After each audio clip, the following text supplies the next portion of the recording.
महान वैज्ञानिक Albert Einstein ने एक बार कहा था, सबसे महत्वपूर्ण बात यह है कि सवाल पूछना बंद न करें। जिज्ञासा का अपना कारण होता है। और आज हम कानून और समाज से जुड़े कुछ ऐसे ही अहम, महत्वपूर्ण सवालों पर गौर करने जा रहे हैं जो हाल में काफी चर्चा में रहे हैं। आज हम गहराई से पड़ताल कर रहे हैं वक्फ संशोधन अधिनियम 2025 की। और हाँ, इस पर सुप्रीम कोर्ट का जो हालिया अंतरिम आदेश आया है उसकी भी बात करेंगे। हमारी ये जो पूरी बातचीत है ये इंडियन एक्सप्रेस में छपे एक विस्तृत लेख पर आधारित है। देखिए, ये विषय न केवल आम जानकारी के लिए अहम है, बल्कि जो लोग यूपीएससी की तैयारी कर रहे हैं, खासकर मेंस और प्रीलिम्स के लिए, उनके लिए तो ये जानना बहुत जरूरी हो सकता है। तो आज हमारा इरादा क्या है? इरादा है कि इस कानून में क्या बदला, क्यों बदला, इसे लेकर क्या सवाल उठे और सुप्रीम कोर्ट ने फिलहाल क्या कहा है, इन सब को ठीक से समझें। ठीक है, तो चलिए इस जटिल विषय की परतें खोलते हैं। सबसे पहले ये समझना जरूरी है कि आखिर ये वक्फ होता क्या है। ये शब्द हम सुनते तो हैं, पर शायद इसकी पूरी अवधारणा, मतलब इसका कॉन्सेप्ट शायद उतना साफ ना हो। बिल्कुल। देखिए, वक्फ इस्लामी कानून के तहत एक बहुत पुरानी और कह सकते हैं महत्वपूर्ण व्यवस्था है। अगर बिल्कुल सरल शब्दों में कहें तो ये किसी चल या अचल संपत्ति का स्थायी रूप से किसी पवित्र, धार्मिक या फिर चैरिटेबल यानी धर्मार्थ काम के लिए समर्पण है। स्थायी रूप से समर्पण। हाँ, परमानेंट। एक बार कोई संपत्ति वक्फ बन जाती है तो ये माना जाता है कि उसका मालिक अब कोई इंसान या संस्था नहीं है, बल्कि सीधे ईश्वर है। मतलब ओनरशिप ईश्वर में निहित हो जाती है। अच्छा, यानी एक बार समर्पित होने के बाद उसका मालिक ईश्वर माना जाता है। इसका व्यवहारिक मतलब क्या हुआ? मतलब प्रैक्टिकली? इसका सीधा मतलब यह है कि उस संपत्ति को ना तो बेचा जा सकता है, न ही किसी को गिफ्ट किया जा सकता है, और न ही वो वारिसों को विरासत में, मतलब इनहेरिटेंस में मिल सकती है। वो हमेशा के लिए, फॉरएवर, उसी मकसद के लिए समर्पित रहती है जिसके लिए वक्फ बनाया गया था। और इसका मैनेजमेंट, वो कौन देखता है? इसके मैनेजमेंट के लिए एक व्यक्ति नियुक्त होता है जिसे मुतवल्ली कहते हैं। हम्म। मुतवल्ली एक तरह से उस प्रॉपर्टी का केयरटेकर या मैनेजर होता है। अच्छा। हाँ, उसकी जिम्मेदारी होती है कि वो देखे कि संपत्ति से जो भी आमदनी हो रही है उसका इस्तेमाल सही तरीके से हो, हम्म। उसी घोषित उद्देश्य के लिए। जैसे मान लीजिए मस्जिद की देखरेख, कोई मदरसा चलाना, कब्रिस्तान का रखरखाव या फिर गरीबों और जरूरतमंदों की मदद करना। समझ गई। तो ये सिर्फ दान नहीं है, बल्कि धार्मिक और सामाजिक कामों के लिए प्रॉपर्टी के परमानेंट मैनेजमेंट का एक पूरा सिस्टम है। बिल्कुल सही। तो अब आते हैं 2025 के संशोधन पर। सरकार ने इसमें बदलाव की जरूरत क्यों महसूस की? क्या वजह बताई गई थी? देखिए, सरकार का जो मुख्य तर्क सामने आया वो ये था कि जो मौजूदा वक्फ संपत्तियां हैं उनके मैनेजमेंट में कई तरह की खामियां आ गई हैं। कहीं कुप्रबंधन है, तो कुछ मामलों में पब्लिक लैंड पर या सरकारी जमीन पर गलत तरीके से वक्फ का दावा करके अतिक्रमण किया जा रहा है। अच्छा, इंक्रोचमेंट के मामले। जी, तो इन्हीं समस्याओं से निपटने, ट्रांसपेरेंसी लाने और एडमिनिस्ट्रेशन को बेहतर बनाने के लिए ये संशोधन लाए गए। कम से कम सरकार का पक्ष तो यही था। ठीक है, तो देखते हैं कि मुख्य बदलाव क्या-क्या थे। पहला जिक्र आता है उपयोग द्वारा वक्फ, यानी वक्फ बाय यूज या वक्फ बाय यूजर की जो अवधारणा थी उसे खत्म करने का। ये क्या था और इसे हटाने का मतलब क्या हुआ? हाँ, उपयोग द्वारा वक्फ एक कह सकते हैं पुराना लीगल प्रिंसिपल था।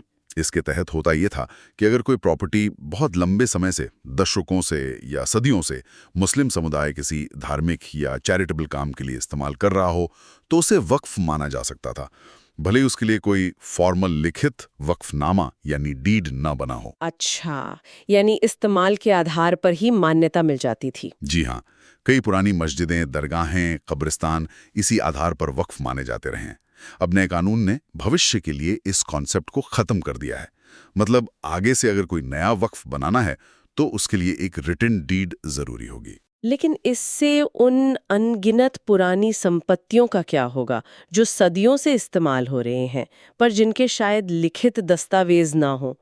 क्या उन पर कोई असर पड़ेगा? ये तो एक बड़ा सवाल है। हाँ, ये एक महत्वपूर्ण चिंता थी जो याचिकाकर्ताओं ने उठाई भी, और ये सवाल बिल्कुल जायज है। हालांकि सरकार का तर्क ये था कि ये बदलाव भविष्यलक्षी है, मतलब प्रोस्पेक्टिव है, ये भविष्य में बनने वाले नए वक्फ पर लागू होगा। अच्छा, पुरानी पर नहीं। उनका उद्देश्य ये था कि इस सिद्धांत का गलत इस्तेमाल ना हो, खासकर सरकारी या किसी की निजी जमीन पर दावा करने के लिए। और दिलचस्प बात यह है कि सुप्रीम कोर्ट ने भी अपने अंतरिम आदेश में इस प्रावधान पर रोक नहीं लगाई। कोर्ट ने माना कि विधायिका को मतलब लेजिस्लेचर को भविष्य में होने वाले संभावित दुरुपयोग को रोकने के लिए नियम बनाने का अधिकार है। अच्छा, यानी ये भविष्य पर केंद्रित बदलाव है। ठीक है।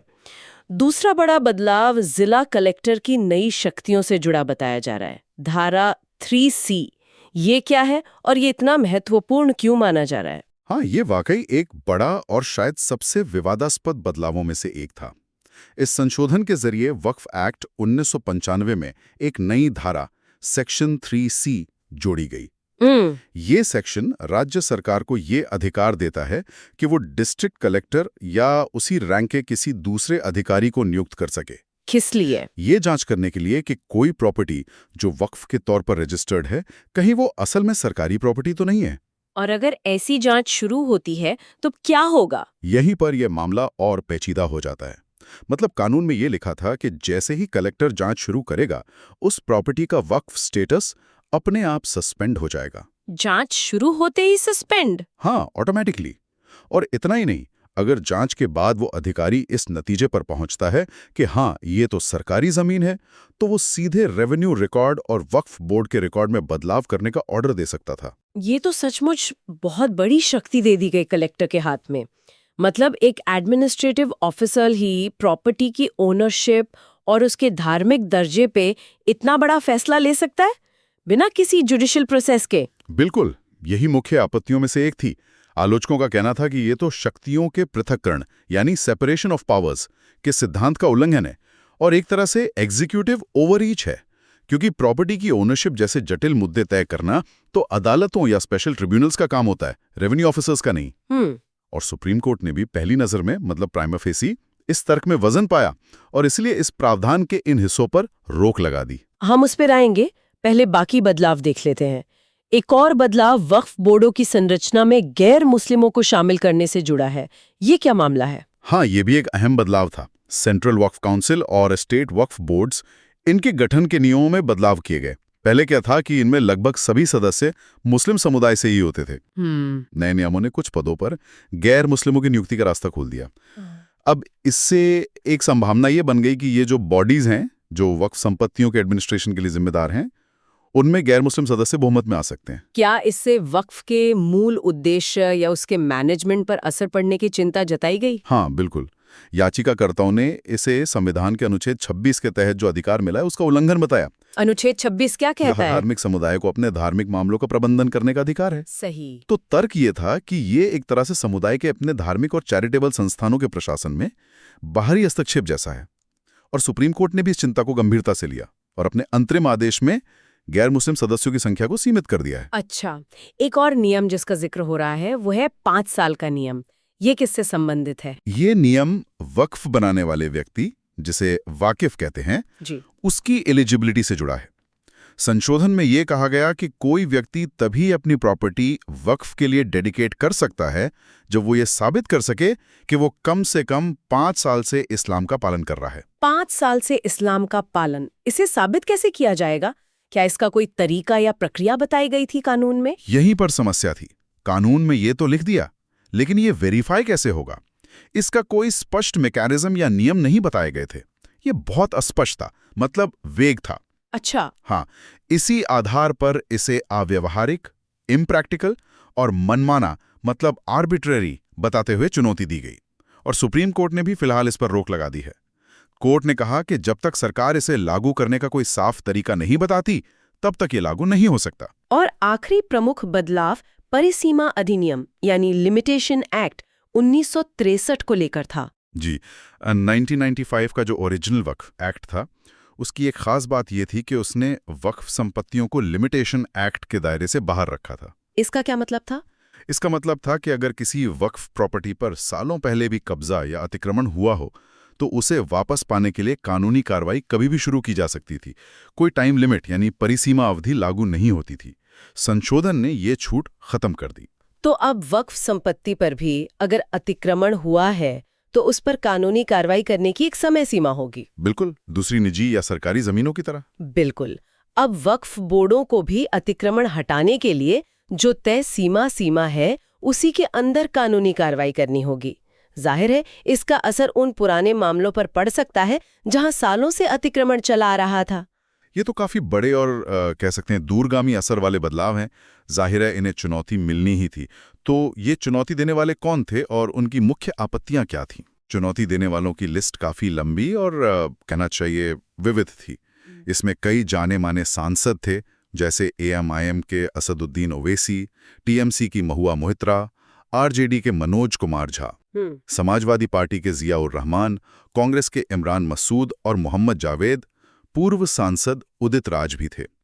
साथ ही दारुल उलूम देवबंद के प्रमुख मौलाना महमूद असद मदनी जैसे धार्मिक नेता भी थे, और वाईएसआरपी और सीपीआई जैसी राजनीतिक पार्टियां भी याचिकाकर्ताओं में शामिल थी। बाप रे, काफी बड़ी लिस्ट है। हाँ, इतने अलग-अलग क्षेत्रों और पार्टियों से लोगों का एक साथ आना ये दिखाता है कि चिंताएं काफी व्यापक थीं। ये किसी एक समुदाय या सिर्फ एक मुद्दे तक सीमित नहीं थीं। तो मुख्य चिंताएं संवैधानिक अधिकारों और शक्तियों के दुरुपयोग को लेकर थीं, जैसा आपने पहले भी इशारा किया था। हाँ, मोटे तौर पर आपत्तियां इन्हीं दो श्रेणियों में थी। यहाँ दिलचस्प बात यह है कि कैसे अलग-अलग तर्कों को एक साथ पिरोया गया। पहला, संवैधानिक उल्लंघन। सबसे बड़ा तर्क था कि ये कानून संविधान के अनुच्छेद 26 का उल्लंघन करता है, जो धार्मिक स्वतंत्रता की बात करता है। हाँ, जो सभी धार्मिक समुदायों को अपने धार्मिक संस्थान बनाने, उनका रखरखाव करने और अपने धार्मिक मामलों का मैनेजमेंट करने का मौलिक अधिकार देता है। याचिकाकर्ताओं का कहना था कि बोर्ड की संरचना में बदलाव और कलेक्टर को दी गई शक्तियां, ये सब इस अधिकार में सीधा दखल है।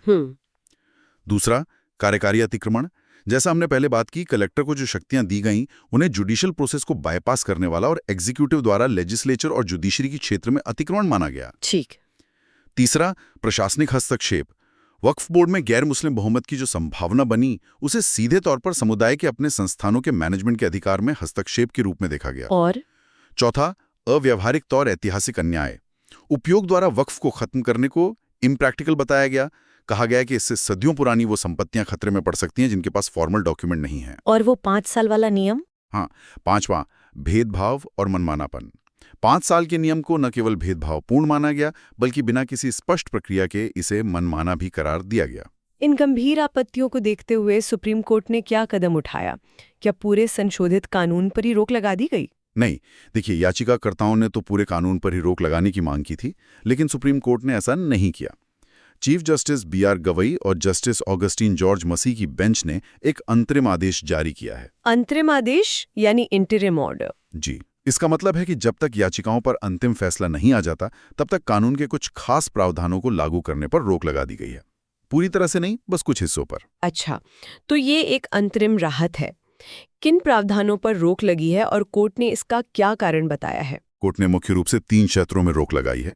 पहला, कलेक्टर की शक्तियां, धारा 3C। कोर्ट ने धारा 3C के उन हिस्सों पर रोक लगा दी है जो जांच शुरू होते ही प्रॉपर्टी का वक्फ दर्जा सस्पेंड करने और जांच अधिकारी को सीधे रिकॉर्ड बदलने की शक्ति देते थे। अच्छा, वो सबसे विवादास्पद हिस्से। हाँ, कोर्ट ने कहा कि ये प्रावधान पहली नजर में, यानी प्राइमा फेसी, मनमाने लगते हैं और शक्तियों के पृथक्करण के सिद्धांत का उल्लंघन करते हैं। ये वाकई एक महत्वपूर्ण सवाल उठाता है कि एडमिनिस्ट्रेटिव जांच और जुडिशियल फैसले के बीच की रेखा कहाँ खींची जानी चाहिए। कोर्ट ने एक और महत्वपूर्ण बात कही कि जब तक वक्फ ट्रिब्यूनल किसी विवादित प्रॉपर्टी पर अंतिम फैसला नहीं दे देता, तब तक उस पर कोई तीसरे पक्ष का अधिकार, मतलब थर्ड पार्टी राइट्स, नहीं बनाया जा सकता। ये एक तरह से स्टेटस को बनाए रखने की कोशिश है। ठीक है, और दूसरा, बोर्डों की संरचना। गैर मुस्लिम बहुमत की आशंका को दूर करने के लिए कोर्ट ने निर्देश दिया कि सेंट्रल वक्फ काउंसिल में गैर मुस्लिम सदस्यों की संख्या 22 में से 4 से ज्यादा नहीं हो सकती, और स्टेट वक्फ बोर्डों में 11 में से 3 से ज्यादा नहीं। ये एक तरह से संतुलन बनाने की कोशिश है। और तीसरा, वो 5 साल वाला नियम? जी हाँ, तीसरा, 5 साल का नियम। जैसा हमने पहले बात की, इस नियम को लागू करने का कोई साफ तरीका न होने के कारण कोर्ट ने इसे प्रैक्टिकल ग्राउंड्स पर रोक दिया है। कोर्ट ने साफ कहा कि जब तक सरकार ये तय करने के लिए नियम और प्रक्रिया नहीं बनाती कि किसी व्यक्ति के 5 साल के धार्मिक अभ्यास को कैसे वेरीफाई किया जाए, तब तक ये प्रावधान लागू नहीं हो सकता। तो कलेक्टर की शक्तियों के अहम हिस्से, बोर्ड संरचना में गैर मुस्लिमों की संख्या और 5 साल की नियम पर फिलहाल रोक है। लेकिन आपने कहा था कि उपयोग द्वारा वक्फ को खत्म करने वाले प्रावधान पर रोक नहीं लगाई गई। इसका क्या कारण दिया कोर्ट ने? हाँ, ये एक अहम पॉइंट है। कोर्ट का मानना था कि विधायिका को मतलब पार्लियामेंट को यह अधिकार है कि वो किसी नियम के संभावित दुरुपयोग को रोकने के लिए भविष्य को ध्यान में रखकर कानून बना सकती है। अगर सरकार को लगा कि उपयोग द्वारा वक्फ के सिद्धांत का गलत इस्तेमाल सरकारी जमीनों पर कब्जा करने के लिए हो रहा है और उसे रोकने के लिए भविष्य के लिए नियम हटाया गया, तो इसे पहली नजर में मनमाना नहीं कहा जा सकता। इसलिए कोर्ट ने विधायिका के इस नीतिगत फैसले, जो कि भविष्य के लिए था, उसमें हस्तक्षेप करने से इनकार कर दिया।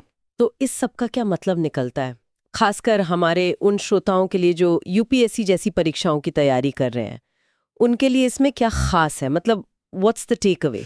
देखिए, अगर हम इसे बड़ी तस्वीर में देखें तो ये मामला यूपीएससी एस्पिरेंट्स के लिए कई मायनों में महत्वपूर्ण है। ये कॉन्स्टिट्यूशनल लॉ, खासकर आर्टिकल 26, धार्मिक स्वतंत्रता का अधिकार, एडमिनिस्ट्रेटिव लॉ जिसमें एग्जीक्यूटिव पावर्स की लिमिट, सेपरेशन ऑफ पावर्स आता है। हाँ। जुडिशियल रिव्यू यानी अदालतें कैसे कानूनों की संवैधानिकता जांचती हैं, माइनॉरिटी राइट्स और प्रॉपर्टी लॉ से जुड़े लेजिस्लेटिव बदलावों का एक बेहतरीन केस स्टडी है। सही कहा।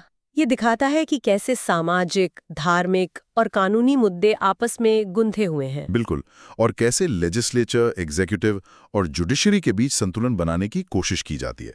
और हाँ, ये याद रखना बेहद जरूरी है कि ये सुप्रीम कोर्ट का सिर्फ एक अंतरिम आदेश है, फाइनल नहीं। हाँ, ये बहुत जरूरी है। मुख्य मामला अभी भी अदालत में पेंडिंग है।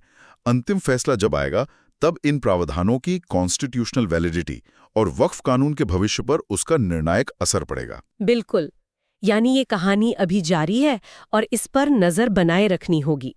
तो संक्षेप में आज हमने समझा कि वक्फ क्या है, 2025 के संशोधन ने इसमें क्या बड़े बदलाव किए, जैसे उपयोग द्वारा वक्फ को भविष्य के लिए खत्म करना, कलेक्टर को जांच और रिकॉर्ड बदलने की अभूतपूर्व शक्तियां देना, बोर्डों की संरचना में बदलाव, वक्फ बनाने के लिए 5 साल इस्लाम पालन का नियम लाना और वक्फ संपत्तियों पर लिमिटेशन एक्ट लागू करना।